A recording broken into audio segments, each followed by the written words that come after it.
চলে যাচ্ছে গজরাজ।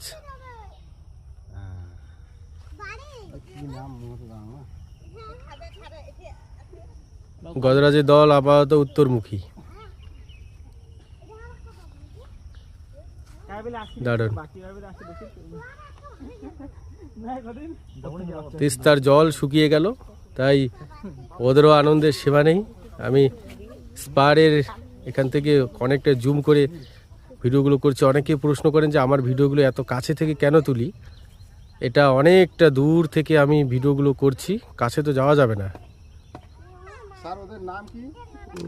একটু বলতে পারেন মোবাইলটা ক্যামেরাটা একটু ভালো, খুব বেশি ভালো নয়, একটু ভালো, তাই দূর থেকে এই গজরাজদের ভিডিওগুলো করছি।